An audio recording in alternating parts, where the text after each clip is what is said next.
Hey, what's up guys? Nick Ehrlich here with Lean Life Revolution, and today I want to talk about rechargers versus distractions in the office. Okay, now, most companies do something for their employees to engage them, to excite them, to reward them, to do something that's kind of like a fun surprise and delight to fire everybody up, right? But are those things rechargers in the sense that they are firing people up, getting people motivated, getting people invigorated and energized and feeling good about stuff? Or are they just kind of loud distractions that ultimately don't do that much to relieve stress, right? So I would say that, sometimes the stuff with the best of intentions actually works as more of a distractor than a recharger. So for instance, I'll use this as an example, right? Let's say your team had a great month, right? And you want to reward them with something really fun. So you decide you're going to take everyone out to the bar, you're going to have a big happy hour, you're going to get a ton of appetizers, you're going to get everybody a bunch of food, and you guys are just going to go kind of let it all hang out for the evening, right? Okay, great. Everyone has a good time. Everyone wakes up the next day. Maybe they're a little worse for wear. They went a little too hard at the bar, right? They got some fun stories. They go back in the office the next day or that Monday, right? And they kind of get back to work, right?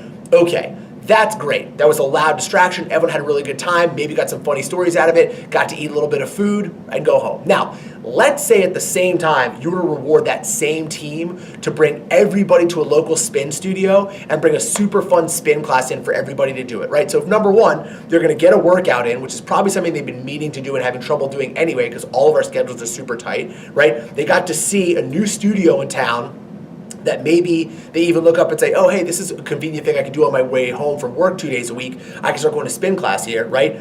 And they also got to do something as a team that was really healthy and positive and beneficial, right? So now you're gonna have these little pockets of people who are fired up. They feel really good about themselves because they got a workout in, which is something they wanted to do more of anyway. They got to hang out with the people that they like at work, which is something they wanted to do in a fun capacity. And they didn't just get another opportunity to get a bunch of junk food in, which, quite frankly, no one has a hard time doing that on their own, I don't have a hard time getting in pizza. It's something that I can get whenever I really want it, right? But my point is this: by putting in wellness-related activities as a reward for your employee base, you're gonna be helping them check a lot of boxes that they are trying to check anyway. Most people are trying to eat healthier. Most people are trying to find more ways to exercise. Most people would love to do things that are in that healthy space, especially in this current 2018 space. Most people are trying to find more healthy, positive exercise and mind-body related outlets for themselves as opposed to drinking junk food and that kind of activity, right? So there's no problem with doing that stuff every once in a while. But if you were constantly just bringing in this kind of loud distractions,